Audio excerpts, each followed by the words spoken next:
खड्डा से मैं हूँ शाहिद सिद्दीकी और हम करेंगे आपस की बात आवाम के साथ। जी, मैं इस वक्त एशिया के सबसे बड़े मकली के शहर खामोशा में मौजूद हूँ। मकली का ये तारीख़ी शहर खामोशा 912 एकड़ पर मुहित है। यूनेस्को की हेरिटेज लिस्ट में भी मकली का ये शहर खामोशा शामिल है। 2016 में इसको यूनेस्को की जानिब से बाज़ रिजर्वेशन के बाद जो है डीलिस्ट करने की जो है तैयारियाँ मुकम्मल कर ली गई थी, लेकिन उसके बाद सिंध के महकमे सकाफ़त और दीगर इदारों ने मिलकर जो है इक़दामात किए और इसको इस वक्त जो है डी लिस्ट से जो है निकाल दिया गया है। मकली का ये तारीख़ी कब्रिस्तान जो 912 एकड़ पर मुहित है, यहाँ 70 से ज़ायद जो है बड़े मकाबिर हैं, 1 लाख से ज़ायद जो है छोटी कब्रें हैं और 400 से ज़ायद ऐसी कब्रें हैं जो ज़मीन से ऊपर प्लेटफार्म पर बनाई गई हैं। यहाँ जो कब्रें हैं उनमें बाज़ कब्रों पर जो है आयात लिखी हुई हैं, कलमे लिखे हुए हैं, बाज़ पर जो है ढाल और तलवार बनाई गई है, जिससे ये साबित होता है ये जो है किसी जंगजू की जो है वो कब्र है। इसके अलावा जो ख़वातीन की कब्रें हैं उनके ऊपर जो ख़वातीन ज़ेवर पहनती थी, कहीं पे हार कहीं पे नेकलेस, वो जो है बनाए गए हैं। मकली का ये तारीख़ी कब्रिस्तान जो है ये नॉर्थ और साउथ साइडों पर मुश्तमिल है। नॉर्थ साइड जो है ये मुकम्मल तौर पर जो है महकमे आसार कदीमा के हवाले है। यहाँ पर American ambassador fund, endowment fund बराए हेरिटेज, उसके ताउन से भी जो है यहाँ पर कंजर्वेशन का काम किया गया है। यहाँ पर सुल्तान इब्राहिम के मकबरे पर जो अमेरिकन एम्बेसडर फ़ंड बराए हेरिटेज जो है उसकी जानिब से खती रकम खर्च करके उसकी जो है कंजर्वेशन की गई है। इसके अलावा यहाँ मकली के तारीख़ी कब्रिस्तान में जो है 4 अदवार जो है मिलते हैं, जिनमें सम्मा, कलहोड़ा और तुरखान और अरगान शामिल हैं। यहाँ इस जो ये वसी एरिया पर फैले हुए इस कब्रिस्तान में बादशाह, रियाया, ज़ालिम, मज़लूम सब की कब्रें नज़र आती हैं, जिन्होंने सिंध पर हुकूमत की है, जिन्होंने सिंध पर जुल्म किए हैं, जिन्होंने सिंध की खुशहाली के लिए जो है अपना किरदार अदा किया है।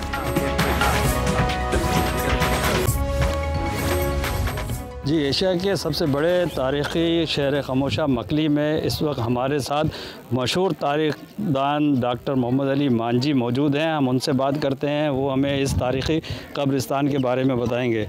जी डॉक्टर साहब, हमें थोड़ा ये बताएं कि ये मकली का जो तारीख़ी कब्रिस्तान है तो इसकी तारीख़ के हवाले से हमें बताएं कि यहाँ पर किन किन के मकाबिर हैं, कौन कौन यहाँ पर दफन हैं, जिनमें मशहूर शख्सियत है, उनके हवाले से हमें बताएँ। शुक्रिया डॉक्टर साहब। ये जो मकली का कब्रिस्तान है वो वैसे तो मकली पर जो इंसानी आसार मिलते हैं वो तो बहुत ही पुराने हैं, वो तो जैन मत के दौर से बल्कि उससे भी पहले के मिलते हैं। यहाँ 2 जगहों पर जो केव्स हैं, जो गारें हैं, वो तो बहुत ही कबल मसीह की हैं, जिसमें इंसान रहा करता था, जिसको इंसान ने पहले इस्तेमाल किया।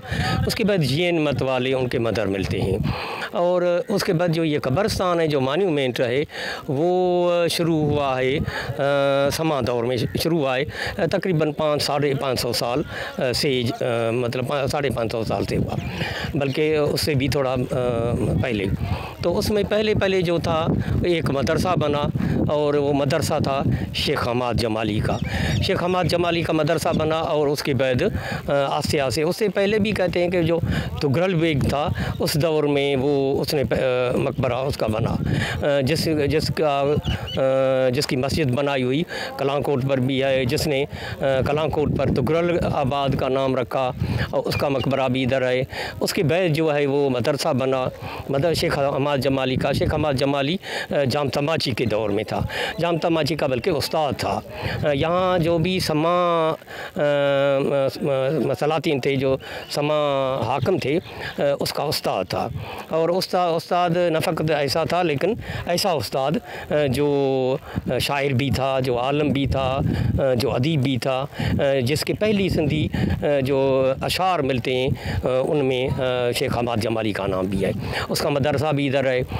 उसके बाद उसी दौर में जाम तमाची का मकबरा मिलता है।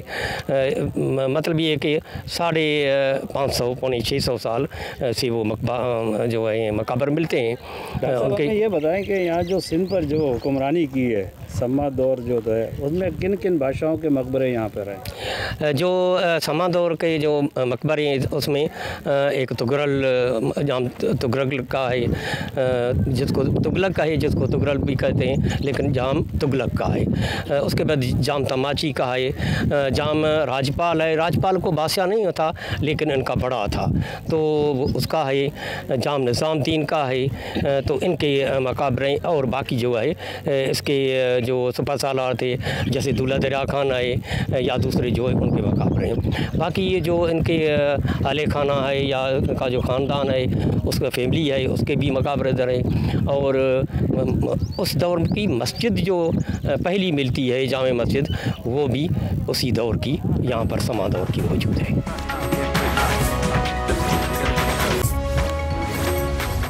आप कहाँ से आई हैं? जी मैं कराची से आई हूँ, FB एरिया से। और हम लोग यहाँ ये मकली के कब्रिस्तान आए हुए हैं। तो यहाँ बहुत ज़्यादा गर्मी भी है और सारे कब्रिस्तान वगैरह सारी वो कब्रिस्तान वगैरह सब टूट फूट गए हैं। ना कोई बैठने का निज़ाम है, ना कोई पानी के लिए कोई वसाइल है शहरियों के लिए, ना कोई ना अच्छी कोई सर्विसेज है, ना कोई चेयर्स हैं। बिल्कुल उजड़ चुका है, लग ही नहीं रहा कि ये कोई मकली का म्यूज़ियम कब्रिस्तान लग रहा है। और यहाँ पर कोई भी शहरियों के लिए फैसिलिटीज़ इन्होंने नहीं मुहैया की भी कि आवाम आए बैठे रेस्ट करें। पार्क्स हैं, दरख्त पौधे सब उजड़ चुके हैं।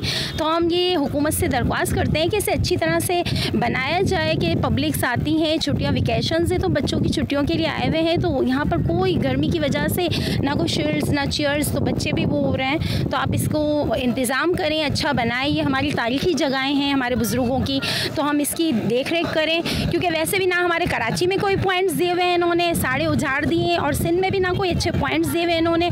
तो बहुत ही वो होता है कि हमारा सिंध और कराची तो बहुत तरह से वो है, अच्छे पार्क्स पॉइंट्स है ही नहीं जो हम बैठ सकें, तफरीह कर सकें, कोई अच्छे पॉइंट्स दें हमें।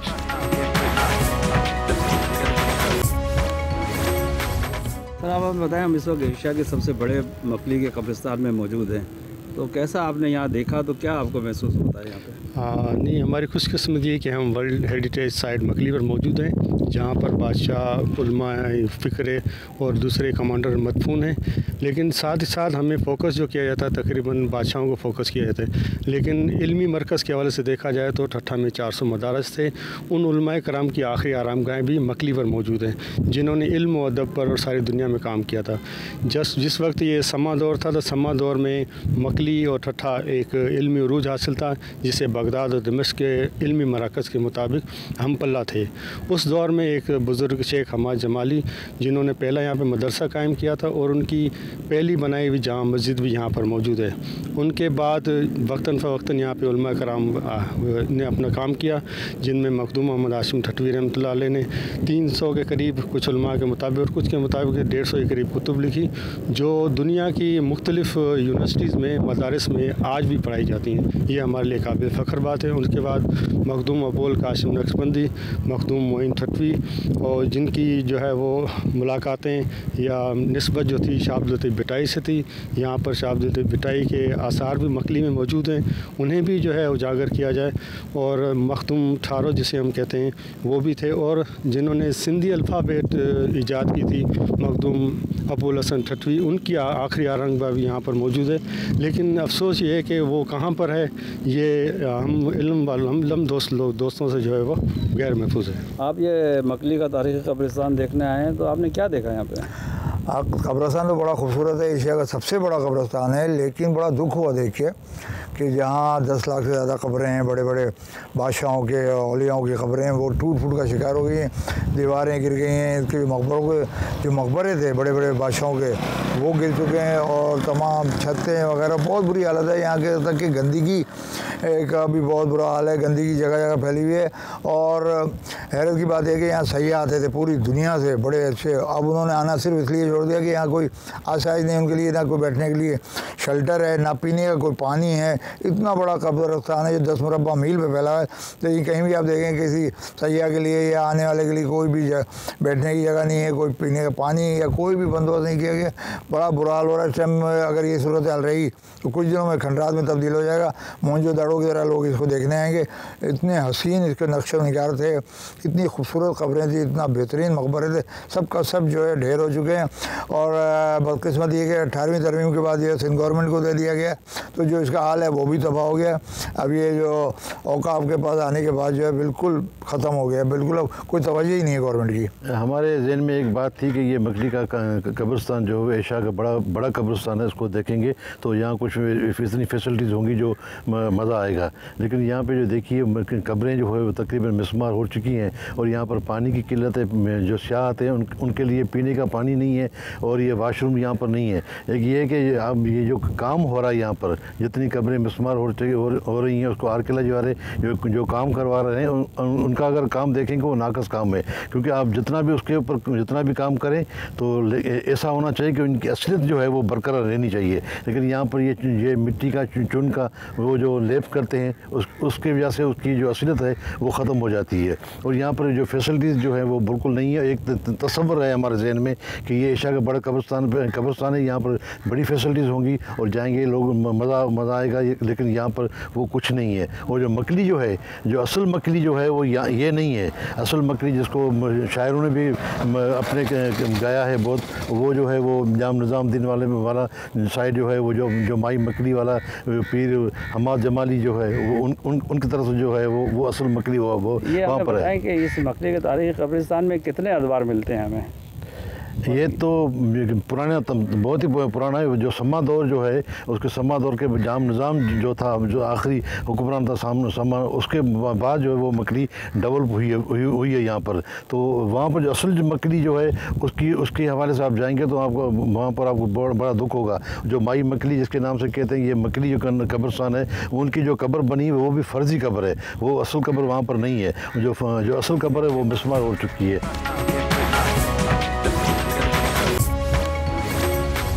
जी, एशिया के सबसे बड़े मकली के कब्रिस्तान में जहाँ छोटे बड़े जो है मकबरे भी हैं, मज़ारात भी हैं, प्लेटफार्म्स की जो कब्रें हैं वो अलग हैं। तो उनकी कंज़र्वेशन के लिए सिंध हुकूमत जो है क्या इक़दाम कर रही है, उसके लिए हम बात करेंगे। हमारे साथ यहाँ पर असिस्टेंट इंजीनियर आर्कियोलॉजी मकली ग्रेवयार्ड मौजूद हैं, सरफराज जतोई साहब, उनसे हम बात करते हैं। वो हमें बताएँगे कि हुकूमत जो है कंज़र्वेशन के हवाले से जो है क्या काम कर रही है। जी साहब, हमें बताएं कि यहाँ पर हुकूमत क्या काम कर रही है और जो डोनर एजेंसियाँ हैं वो क्या काम कर रही हैं। जी शुक्रिया। जब से ये हमें हैंड ओवर हुआ है सिंध गवर्नमेंट को फेडरल से 18वीं तरमीम के बाद, तो सिंध गवर्नमेंट में माशाल्लाह बहुत यहाँ पे काम किए हैं, तरक्याती काम भी किए हैं और कंजर्वेशन प्रिजर्वेशन के भी बहुत सारे काम किए हैं, आपके सामने हैं। और ये जो मकबरा है ये हमने एक यूएस के ताउन से ये इसको रेस्टोर किया है, कि एनजीओज़ के ताउन से इसको हमने रेस्टोर किया है। इसके अलावा और हमारे साथ ईएफटी भी काम कर रही है, एंडोमेंट फंड ट्रस्ट भी काम कर रही है। उसके अलावा हम खुद भी काम कर रहे हैं। जो हमारा तो क्या काम किया जा रहा है यहाँ पे सबसे पहले तो हमारा ये था कि जब ये हमारे हैंड ओवर हुआ ये मकली का शहर खामोशा, ये बहुत बुरे हालात में था और इसकी जितने भी मॉन्यूमेंट थे तकरीबन मॉन्यूमेंट की हालत बहुत ज़्यादा ख़राब थी, हाईली इंडेंजरस कंडीशन में मॉन्यूमेंट थे और कुछ तो हमारे सामने गिर रहे थे बारिशों में। तो सबसे पहले हमने ये किया था कि इनको फ़र्स्ट एड दी थी ताकि इनको मज़ीद गिरने से बचा जाए। उसके बाद फिर ये हुआ, वो तकरीबन हमने मॉन्यूमेंट पे वो हमने काम कर लिया हुआ है। कोई गुज़श्ता 10 साल से 8 साल से तो मैं यहाँ पे काम कर रहा हूँ। तो ऑलमोस्ट जितने भी मॉन्यूमेंट हैं मैं उनको हमने ऐसे समझे कि फ़र्स्ट एड दी है। उसके बाद उसकी कंप्लीट कंजर्वेशन रेस्टोरेशन का काम भी जारी है, जो कि अभी हमारा मुख्तलिफ मॉन्यूमेंट्स पे इस वक्त भी चल रहा है। जैसे एक अननाउन स्टोन का मकबरा है शेख जियो पे, हमने यूनेस्को के। अच्छा, बड़ी बात ये है कि ये साइट जब मैं यहाँ पे आया था 2016 में, तो ये डेंजर लिस्ट पे साइट थी। सबसे पहले तो हमें ये था कि उसको अपना वो स्टेटस वापस दिलाया जाए, जो कि कोई 12 साल से गुज़श्ता 12 साल से ये डेंजर लिस्ट पे थी और फाइनली इसको डीलिस्ट करने जा रहे थे यूनेस्को। तो वो हमने उसको उस डीलिस्ट होने से भी बचाया है। उसके बाद फिर ये काम हमने स्टार्ट किए हैं, तो मुसलसल अभी तक काम चल रहे हैं हमारे। जो यूएस का जो ambassador fund, endowment fund for heritage था, तो उन्होंने क्या यहाँ पे काम कराया है, किन किन मकबरों पे काम कराया है? ये दो अलग अलग चीज़ें हैं। जो हेरिटेज फ़ंड है, यूनेस्को का एम्बेसडर फ़ंड है, वो भी प्रिजर्वेशन पे काम कर रहे हैं। मुख्तलिफ एजेंसीज़ के थ्रू वो काम करते हैं। जैसे हेरिटेज फाउंडेशन ने यहाँ पे काम किया था, यहाँ कराची में और भी काफ़ी सारे मॉन्यूमेंट हैं। दूसरा है EFT endowment fund trust, government of Sindh का काम इदारा है, जो कि हमारे साथ यहाँ पे मुख्तलिफ मॉन्यूमेंट पे काम कर रहा है। जैसे सबसे पहले उन्होंने काम किया था जुम्मन जती था, उस पर वो कंप्लीट कर दिया उन्होंने काम। फिर एक अननाउन टोम था जिसको सुनियो को वो कहते हैं, उसको भी कंप्लीट कर लिया उन्होंने, हैंड ओवर कर दिया हमारे। ये आपके सामने जो दीवान शुरफा खान का मकबरा है, ये भी कंप्लीट करके हमें हैंड ओवर किया है।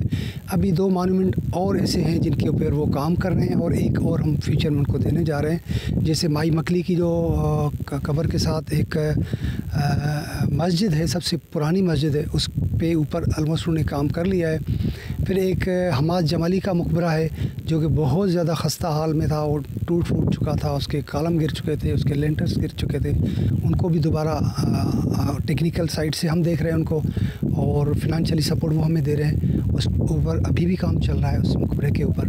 मकली कब्रिस्तान डॉक्टर साहब जो है वो इसकी तारीख 550-600 सालों पर मुहित है, और इस कब्रिस्तान में की जो तारीख़ है वो तो जैसे डॉक्टर साहब ने आपको बताया, सारी इसकी हिस्ट्री का बैकग्राउंड तो आपको बताया है।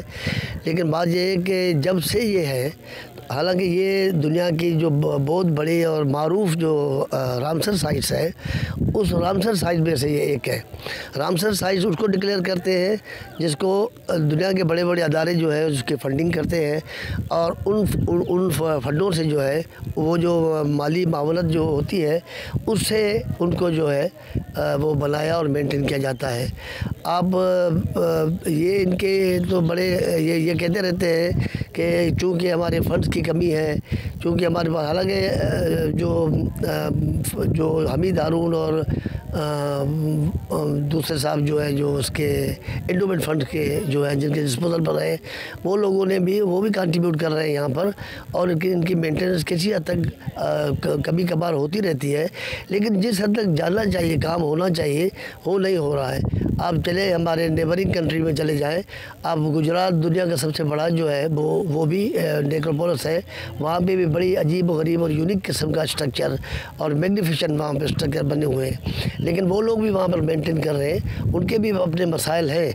और 18वीं तरमीम के बाद बिलखुसूस जब ये इन्होंने हैंड ओवर कर दिया सिंध गवर्नमेंट को, तो उसके बाद क्या डेवलपमेंट हुई है। आप देखिए यहाँ पर एक आर्कियोलॉजिस्ट साहिबा आई थी, डॉक्टर यास्मीन लारी, बड़ी इज़्ज़त है उनके लिए हमें, और हमें पता है कि वो टेक्निकली उनका टेक्निकल नो हाउ बहुत ज़्यादा है। लेकिन बजाय इसके कि इन टर्म्स को रिहेबिलिटेट करते, यहाँ के जो हालात है उनको ज़रा प्रमोट करते, उनको अपग्रेड करते, उन्होंने वहाँ एक जो है ना वो थैच हट्स बना दिए, वहाँ पर करोड़ों रुपए उस पर लागत आई। लेकिन हुआ क्या, आज उनका वजूद यहाँ पर नहीं है। आप देखिए कि जितने भी ये रिहेबिलिटेशन और मेंटेनेंस का काम कर रहे हैं, उसमें वो उसकी असल हैयत जो है वो भी बिगड़ रही है, उसको डिसफिगर किया जा रहा है।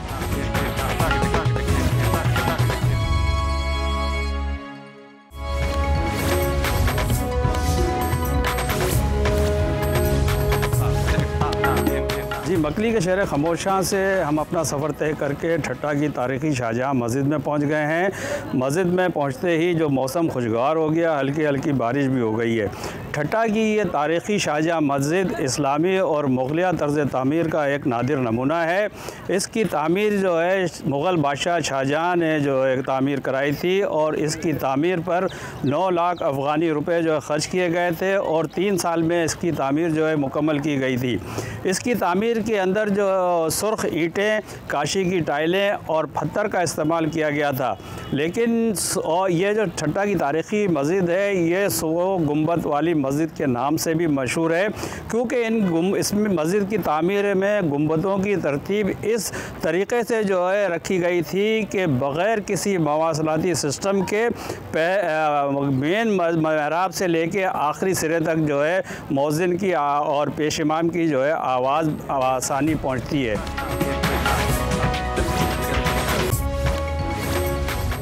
अपने सिंध के तारीख़ी शहर, क़दीमी शहर ठट्टा का ये एक बहुत ही एक ज़बरदस्त तारीख़ी एक विरसा है और इस्लामी विरसा है और शाहजहाँ बादशाह ने इसे तामीर किया। दुनिया भर से सयाह और मजहबी लोग और सयाह लोग यहाँ आते हैं और इस मस्जिद की खूबसूरती, इसकी तज़यीन व आराइश और उनकी तमाम चीज़ों को देखकर जो है उनके दिल बाग बाग होते। हाल अब ये है कि मुतल्लिका जो इसका इदारा है उसने आज तक इस पर तवज्जो नहीं दी। जो फवारे लगे वो जैसे कि लगे आज तक वो फवारे न चल पड़े। जो वहाँ पे छोटे छोटे वो पानी के तालाब थे वो तालाब आज तक जो है वो न भरे जा सके ताकि बच्चे उसमें। इसी तरीके से जो वहाँ पे खूबसूरत टाइलें लगी हुई थी वो टूट फूट कर शिकार हो गई हैं। कुछ यहाँ तक सुनने में आया कि कुछ चीज़ें वहाँ से चोरी भी हुई। और ये जो शाहजहाँ इतनी खूबसूरत मस्जिद जहाँ अपना खूबसूरत गर्मी के अंदर ठंडा एक माहौल लोगों को नसीब होता था, लोग आते थे, नमाज़ पढ़ते थे और नमाज़ पढ़ने के बाद ठंडी फर्श पे सो जाते थे। आज वो मुयसर नहीं, वो रूहानियत मुयसर नहीं, वो एक दिल को सुकून वाला मंज़र मुयसर नहीं। वजह यह है कि हमारी सिंध हुकूमत और वाबस्ता जो आसार क़दीमा है वो इस मुकम्मल गफलत का शिकार हो चुकी है। मैं जियो न्यूज़ के तवसत से आला हुकाम से ये कहूँगा कि सिंध के इस खूबसूरत और एक आसार क़दीमा और इस्लामी तहज़ीब से वाबस्ता ये खूबसूरत शाहजहाँ मस्जिद को इसको देखा जाए और इसको वापस से मेंटेन किया जाए ताकि वापस लोग आएँ और यहाँ में एक रूहानियत हो, इज्तिमा हो वगैरह वो सारी चीज़ें। ये तारीख़ी मस्जिद मुग़ल बादशाहों ने जो है एक बहुत ही कीमती असासा बनाया था और ये हमारा लोक विरसा है और गुज़िश्ता 400 सालों पहले ये बनाई गई थी और अब जो है ये ज़बून हालत हो गई है। हर जगह जैसे दीवारें गिर रही हैं और इसकी जो है फ़र्श वो बैठता जा रहा है। इसका जो मेन मरकज़ी जहाँ हम खड़े हैं आप देख रहे होंगे उसके पीछे जो मेहराब है वो मुकम्मल तौर पर ज़बून हो गया है और यहाँ ये तारीख़ी मस्जिद का ये हाल है कि जो मरम्मत इसकी हो नहीं रही है और जो मरम्मत की भी जा रही है तो वो ऐसी नाकस मटीरियल से की जा रही है जिसकी वजह से और मज़ीद जो है वो पुराना जो इसका सकाफ़ती है वो ख़त्म होता जा रहा है। ये ठट्टा की तारीख़ी शाहजहाँ मस्जिद है जो शाहजहाँ बादशाह ने तो तमीर कराई 1644 में। इस मस्जिद का जो संग बुनियाद 380 साल का अरसा गुजर जाने के बावजूद ये मस्जिद इंतहाई खूबसूरत थी। दूर दराज इलाकों से यहाँ पे सयाह आते थे और हमारे पाकिस्तान सिंध से भी बड़ी तादाद में लोग तो आते हैं मगर जो मस्जिद शरीफ आस्ते आस्ते ज़बून हाली का शिकार है। हमारे जो नाहल हुक्मरान हैं जो वक्तन जो आते हैं वो मस्जिद की मरम्मत नहीं कराते जिसकी वजह से मस्जिद जो है ना टाइल्स दीवारें दरारें पड़ चुके हैं। मस्जिद 100 गुंबज़ वाली हो तो मस्जिद तो कहा जाता है मगर गुंबज़ में भी दरारें पड़ गई है। इस मस्जिद की बड़ी खूबी है 30,000 से ज़ायद उसमें नमाजी जो नमाज भी अदा कर सकते हैं और बग़ैर एम्पलीफायर के इस मस्जिद में आज़ान देते हो तो पूरी मस्जिद के अंदर आवाज़ गूंजती है।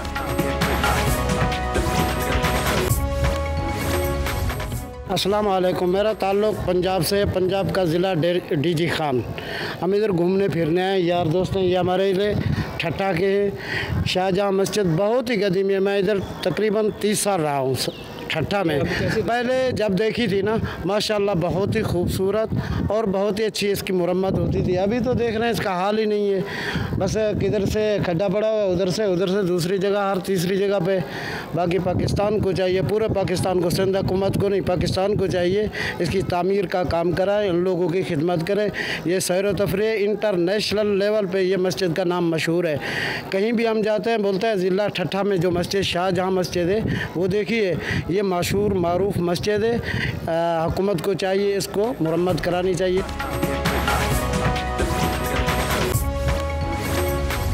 बिस्मिल्लाहिर्रहमानिर्रहीम।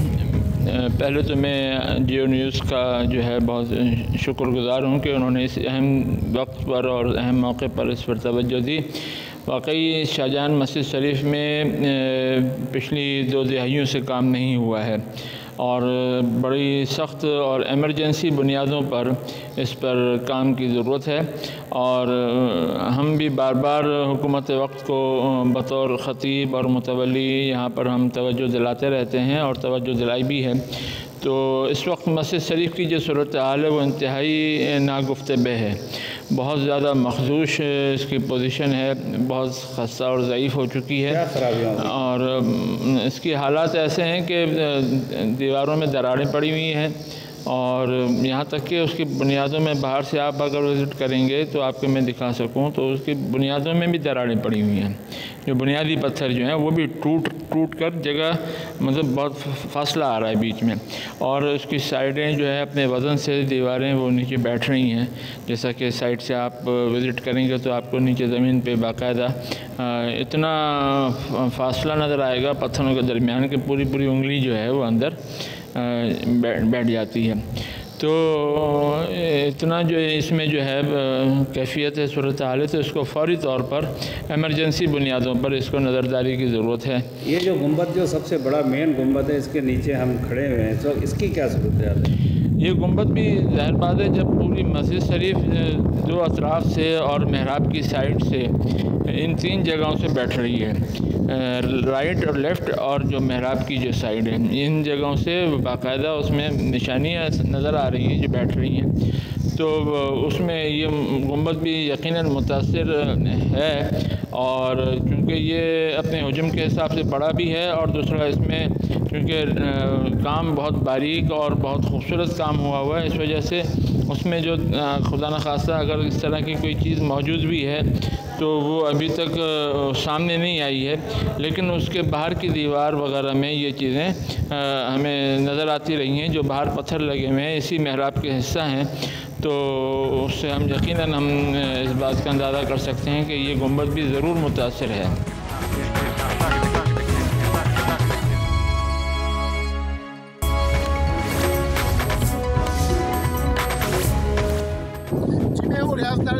मैं इस वक्त ज़िला जामशोर की तहसील 7 में मंच झील के मकाम पे मौजूद हूँ। आज हम आपको बताएंगे कि कैसे इस झील के अंदर माहीगीर हजरात अपनी ज़िंदगी इन कश्तियों के अंदर बसर करते हैं, और वो कौन सी मुश्किल होती हैं जिनको इनका सामना करना पड़ता है। इसके साथ इनकी रीति रस्में क्या हैं, इनकी ज़िंदगी कैसे बीतती है, ये सारी बातें आपस की बात के प्रोग्राम में आप देखेंगे, और हमारे साथ आप शामिल रहिए सफ़र में, ताकि आप देख सकें कि इस झील के अंदर ज़िंदगी कैसे सांसें ले रही है।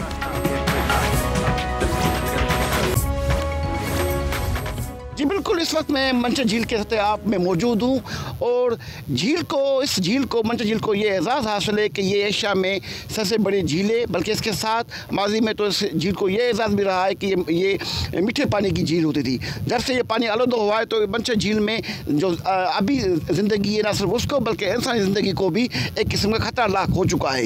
इस वक्त भी हम झील के अंदर मौजूद है। ये बच्चे, मेरा कैमरा मैन आपको दिखा पाएगा कि ये बच्चे हैं जो कि मछली का शिकार कर रहे हैं, मछली पकड़ने की कोशिश कर रहे हैं। आइए हम इनसे बात करते हैं, क्योंकि इन माहीगीरों का जो कि मंच के सतह पे रहते हैं, इनका वाहिद जो ज़रिया मुआश है वो यही है मछली का शिकार करना। बेटा आप बताओ, तव्हां ॿुधायो त मछली शिकार घणो कयो अथव, कितनी मछली मरी आहे? किलो मरी अथव? और इहो किलो घटि आहे? अञा तव्हां घणी मरी आहे, तो घणी मरी आहे? भाई सब तव्हां भाई हो? 4 किलो मरी अथव? किथे ॾेखार, किथे आहे मछली? घणे खपाई अथव? किलो 30 रुपया। किलो 30 रुपया। पोइ घणा पैसा बचिया? 600 बची आहे। जी बिल्कुल, मैं भी ज़िला जामशोर की तहसील 7 में मंच झील के सतह आप के गांव मोहम्मद उमर मलाह में मौजूद हूँ। ये वो वाहिद गांव है जो कि झील के अंदर माजी में 50 से ज़्यादा देहात थे, उनमें से ये वाहिद गांव है जो अभी सिर्फ अकेला गांव यहाँ बचा है। आइए हम मालूम करते हैं कि मंच की सतह पे मौजूद जो देहात थे, कश्तियों में जो घर बने हुए थे, जो ज़िंदगी बसर हो रही थी, वो आहिस्ता आहिस्ता देहात क्यों ख़त्म हो रहे हैं। हमारे साथ मौजूद है मकामी माहीगीर। आप बताएँ, अपना तारीफ़ भी करवाएँ, बताएँ कि ये क्या सूरत बन रही है, क्यों ये जो सतह पे गाँव ये ख़त्म हो रहे हैं। असल में पहले तो मंचर में मछली बहुत थी, उसी वजह से बंदे, और सस्ताई भी थी, लकड़ी मिलती थी सस्ते में। जैसे पूरी किश्ती जो है बड़ी वो 50-60 हज़ार तक बनती थी, और मछली भी ज़्यादा थी, उसी वजह से 1 साल 2 साल छोड़ के बंदा नया बनाता था। अभी सिस्टम ऐसा हुआ है, एक तो महंगाई है, लकड़ी महंगी हो गई है, वो कम से कम 10 लाख रुपया भी किश्ती बनती है, तो 10 लाख किसी के पास है नहीं। तो इसलिए जो भी गांव थे, जो 50-60 गांव पहले थे, वो तकरीबन ख़त्म हो चुके हैं। इसी वजह से सब ने सोचा कि पैसे नहीं हैं, अब मैं खुश्क जगह पे जाता हूँ। अगर पैसा होता था तो अभी भी वे रह सकते हैं, क्योंकि सदियों से रहते आए हैं इसलिए, लेकिन पैसे नहीं है, महंगाई हो गई है, और लकड़ी जो होती थी वो महंगी हो गई है। अभी हमारा गांव रह गया है एक बाकी, 50 गांव में से बाकी हमारा एक गांव रह गया है, वो भी बिल्कुल किश्ती यहाँ ख़त्म है। लेकिन इसी वजह से जो भी गांव ख़त्म हो चुके हैं सिर्फ मछली की वजह से, क्योंकि मछली में पानी जो आलूदगी हो गई है, RBOD है जो है उसने पानी बिल्कुल गंदा कर दिया, इसलिए मछली भी कम हो गई है और रोज़गार ख़त्म है। जो भी गांव के बंदे थे बहुत सारे, जैसे आधा मंशर के गांव थे वो चले गए, कोई चश्मा बेरांच, कोई किंजर झील और 0 पॉइंट है बदीन के आगे, उधर भी 100 से ज़्यादा गांव है हमारा उधर, तो सब चले गए इसी वजह से, क्योंकि मछली कम हो गई तो सबका रोज़गार कम, इसलिए चले गए। जी बिल्कुल, आपने सुना कि इस जो मंशर झील का हुस्न है वो इसी सतह आप पे मौजूद देहात की वजह से होता है, जो कश्तियों में ज़िंदगी बसर होती है। अब ये चूँकि ख़त्म हो रही है तो ज़रूरत इस अमल की कि हुकूमत मुदाखलत करे और ऐसे इक़दाम उठाए ताकि ये जो झील का असल हुस्न है ये बरकरार रहे, जो कि सदियों से कायम रहता था।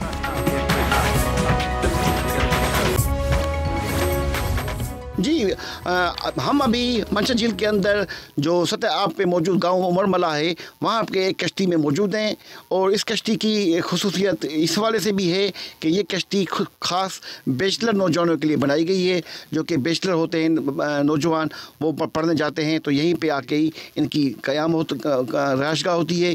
और यही कश्ती है जहाँ पे ना सिर्फ इनका वाशरूम भी बना हुआ होता है, वाशरूम क्या होता है, ये ओपन फ़िज़ा का वाशरूम होता है, इसके साथ किचन भी यहीं पे होता है। मेरा कैमरा मैन आपको दिखा पाएगा कि यही किचन है यहाँ पे। जब भी दोस्तों ने यहाँ चाय बनाई है, और जिस दोस्त ने चाय बनाई है ये बैचलर नौजवान है, इससे हम बात करते हैं। क्या नाम है बेटा आपका? अलावा साहब। यहाँ पे कैसे आप बैचलरों की ये कश्ती बनी हुई है, नौजवान लड़के हैं, रहते हो, खाना पकाना सारा सिस्टम आप खुद लोग करते हो? जी जी, जैसा कि आपने अभी देखा हमने चाय यहाँ पर तैयार की, तो रात को भी हम ऐसे ही कहते हैं, जब आपस में बैठे हुए होते हैं गपशप भी कर दे जाते हैं, और जब फुर्सत होती है तो चाय भी बना लेते हैं, और फिर सारी ख़वातीन हमारा यही है सिस्टम, यही चूल्हा है, यहाँ पर खाना पकाते हैं, और जो भी है हर चीज़ यहीं बनती है, चाय भी है यहीं बनती है। अच्छा, ये सलेमानी चाय आपने क्यों बनाई है? क्योंकि यहाँ पर दूध लाना बहुत मुश्किल है, हमारा गाँव शहर से काफ़ी दूर है, तो दूध यहाँ पर अक्सर कम होता है, तो फिर सलेमानी बना देते हैं। सपोज करें आप जाएं हिफाजती पुश्तों पे जाएं, जी जी, ये सतह आप क्रॉस करके पानी क्रॉस कश्ती में दूध लाने के लिए, तो कितना खर्चा होता है, कितना वक्त तलब होता है? काफ़ी मुश्किल है, एक तो वक्त भी बहुत ज़्यादा जाता है, और दूसरा तो दूध लाना आना जाना वहाँ पर बहुत मुश्किलात होती हैं, इस वजह से सलेमानी भी काम चला लेते हैं। अच्छा, ये ऐसा कभी नहीं होता कि कहीं खुदा न खास्ता इस किचन की वजह से कोई आग भड़क उठे और कश्ती को? नहीं, अभी तक तो ऐसा नहीं हुआ है, क्योंकि पानी बहुत करीब है, जब भी थोड़ी आग लगती है तो फिर पानी बुझा देते हैं। जैसे अभी जरूर जला तो बंद कर दिया। तो ये कैसे आपको कितना अरसा हो गया इसमें रहते हुए? हम तो पैदा ही यहाँ पर हुए, हमारे परदादा भी यहाँ पर ही पैदा हुए, यहाँ पर ही ख़त्म हुए, तो शुरू से ये सिलसिला चला आ रहा है। अच्छा, आपने तालीम कहाँ से हासिल की है? तालीम हमने आर्मी स्कूल से हासिल की है, 7 से। कितने दर्जात पास है आप? इंटर पास है। तो अब क्या मुस्तकबिल है? प्लान है मुस्तकबिल का ये प्लान है कि हैदराबाद जाने की तैयारी है, जामशोरों में सेंटर ज्वाइन करेंगे, लेकिन थोड़ा टाइम लगेगा, पैसे की कमी है, जैसे पैसा था चले जाएंगे।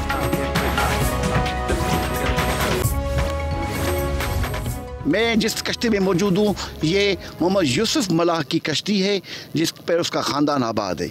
यहाँ पे बिजली का कोई निज़ाम नहीं है, ताहम यहाँ पे जो सोलर सिस्टम है उससे ये गांव चलता है, रोशनी का निज़ाम उसी सोलर सिस्टम पे होता है। हमारे साथ यहाँ मकामी माहीगीर मौजूद है, नौजवान जो कि पढ़ते भी हैं और उसके साथ शिकार भी करते हैं मछली का। आइए हमसे मालूम करते हैं। जी बेटा, आप बताएँ कि यहाँ पे बिजली का निज़ाम कैसे चलता है? जी, मेरा नाम मोहम्मद अफजल है और मैं इंटर क्लियर स्टूडेंट हूँ, और मैं इस कश्ती में रहता हूँ।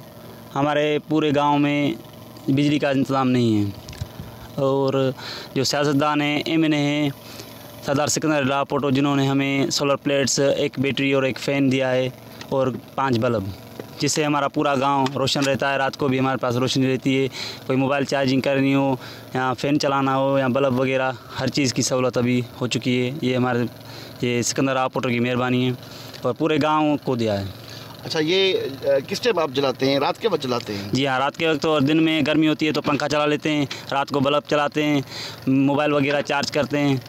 अच्छा, उमूमी तौर पर ये पंखे आपको ज़रूरत पड़ती है चलाने की? यहाँ पर मौसम उमूमी तौर पर जब गर्मी नहीं होती है तो पंखे बंद ही रखते हैं।